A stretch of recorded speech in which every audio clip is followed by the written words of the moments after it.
Hi guys, it's Susa and welcome back to another video. Today we're gonna do the best books that I've read in the 2021. In this top 5, you'll see a list of either some series that is completed and that I loved and finished, or just the first book in a series or how the series goes. For each of the books or series, I'll go through the tropes, the setting, and if it is a character or plot driven story, as well as the world building and my overall feelings. And number 5, and starting with a book that I loved, and the sequel is one of my most anticipated releases of next year, we have Legendborn by Tracy Deonn. This is an urban fantasy story that follows our main girl through college. So in terms of tropes, we see a little bit of a chosen one, enemies to lovers, and also a love triangle. So Tasty. also, it's, I think, a very good blend between a character and a plot driven story.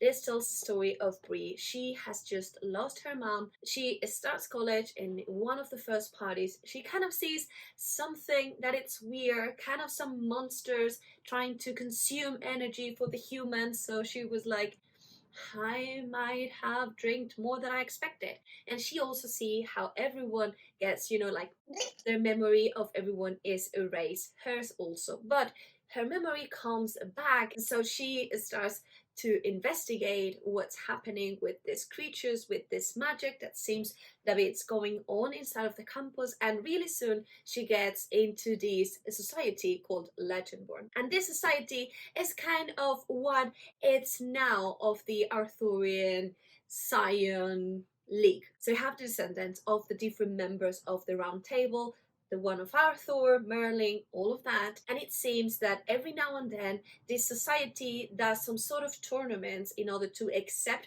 new people into their clan. So she gets in more thinking on discovering what the hell is going on. The story has a little bit of a slow beginning and it's a little bit confusing because of the science and all of that, but keep pushing the magic, which is a soft magic, because we have magic, but why do we have it? Not sure. Number 4 is Strange the Dreamer by Laini Taylor. Look at these covers. We have this kind of medieval, whimsical environment. Tropes, it's a chosen one, 100%.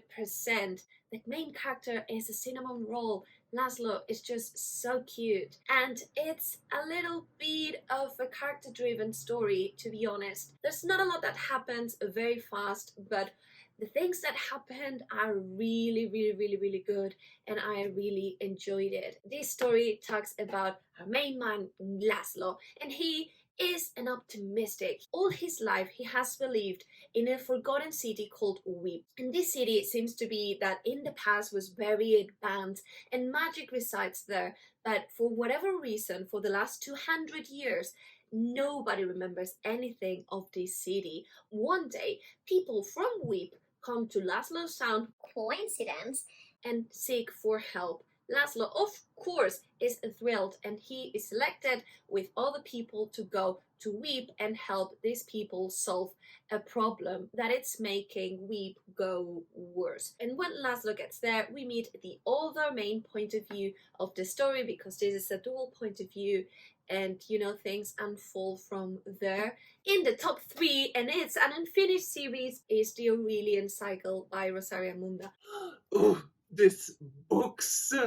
The setting, it's also kind of a medieval society, but there are dragons, a lot of dragons. The tropes are a little bit of a chosen ones, friends to lovers. This is a very good blend between character and plot driven story. There's a lot going on. We have Annie and Lee, and they are kind of in opposite sides of what was a war. They both were orphaned as children. Annie was the daughter of a very humble family. Meanwhile, Lee was the son of one of the most powerful dragon lord families of this city. And actually, these dragon lords were kind of mean and they killed a lot of people. Between those people were Annie's family. So she was orphaned. And as part of this authoritarian regime that the dragon lords had, an uprising happened and all of the dragon lords were also killed. So Lee is also orphaned and they met, and we start the story with a set of tournaments in which both Annie and Lee are overperforming. They are like the top players of this society, and whoever wins, they will lead the army. Just like this interesting enough, but it seems that a new uprising might happen because it seems that not all the dragon lords were killed and voices of the past are coming. My top two of the year, and this actually is a book that I've read in December, so how lucky that was. It's Foundryside, or The Founders Trilogy by Robert Jackson Bennett.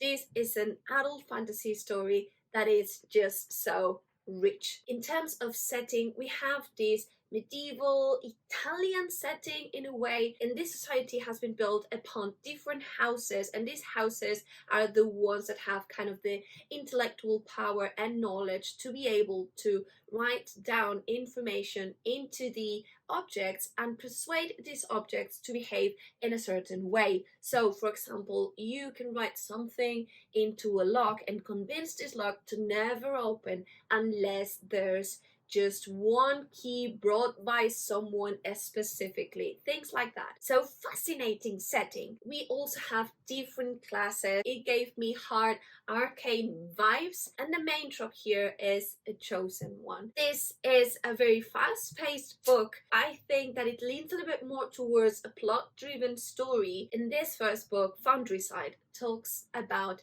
our main girl who is a thief. She has this power in which she can sense objects. She can sense what objects feel. So if I touch the bookshelf, then I can know how many books the bookshelf has and things like that, which was really useful for her. The adventurous. So she gets in a position in which she needs to steal a box with a very powerful artifact.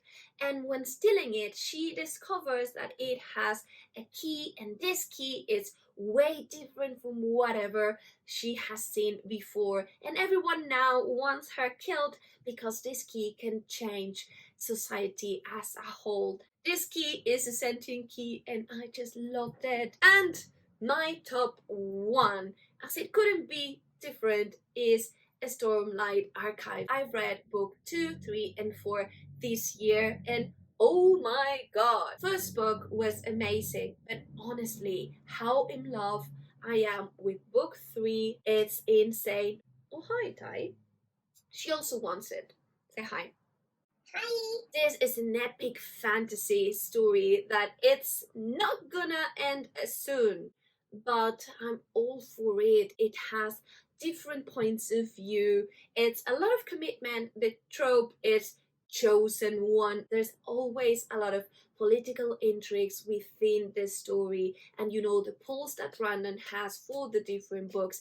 It's just so thrilling. You have a lot of character driven parts where the plot is a little bit more slow, but you know, the last 200 pages of each of these massive books, it's always so thrilling that you cannot stop. And this series mainly talks about a world where there are different people, and these different people kind of fight. This is a very simplistic way to express it. There's a really thrilling hard magic system, and we start the story with Kaladin. He is this man that is just so incredible, and we start with him working as a slave for one of the camps that is at war, and he is one of these people that is positioned at the forefront of the war. They are kind of holding bridges, making sure that people can cross, and the enemies, which is kind of another race called the Barshendi, they are kind of always killing these bridge men because obviously they are kind of the way in which the other ones pass. So Kaladin needs to start thinking on how he can move and survive this situation, probably encountering, you know, his better self, inspiring a lot of people and becoming a hero. But we'll also see all the points of view throughout this story. I acknowledge this series is a lot of commitment, but each of the books has been a 5 stars. It's like the best books. Every time that I read them, I have a huge hangover. So that's it for today. I really hope you liked this top 5 books slash series compilation of the year. If you did, give it a thumbs up. If you want to see more videos like this one, subscribe to the channel and let me know down below what was your favorite book slash series of this year.